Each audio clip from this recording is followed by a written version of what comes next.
Ayan po mga kabikulano. Ayun mga ka-farmers, mga kabikulano.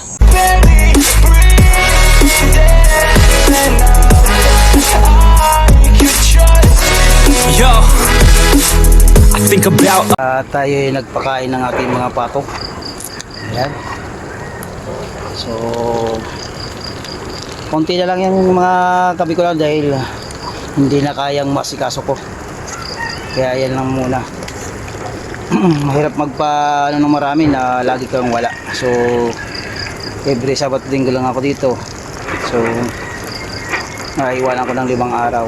So konti ang kain, siyempre hindi ko maiasa ng gusto dun sa aking bayaw. Yan po. Magandang umaga pa rin. Mataas yung tanim ngayong umaga. Minsan maganda rin hapon kasi nga siyempre di maiinitan eh. Tag-ulan naman ngayon kaya walang problema yun. Ayan, one down na tayo. Kaysa 4 yan ngayong araw.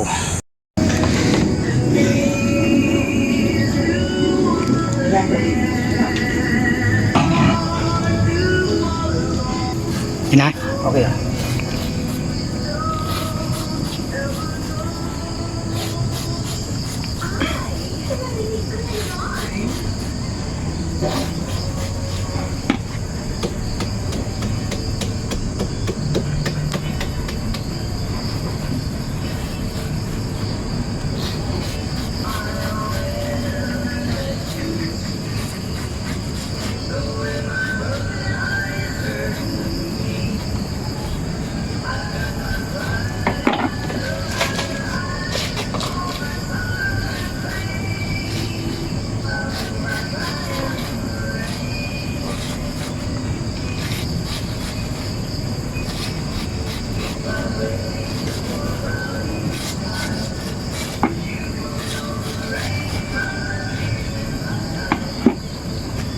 Yep.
Ayan po mga kabikulano.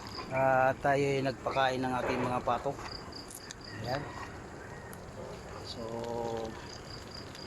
konti na lang yung mga kabikulano dahil hindi na kayang masikaso ko. Kaya yan lang muna.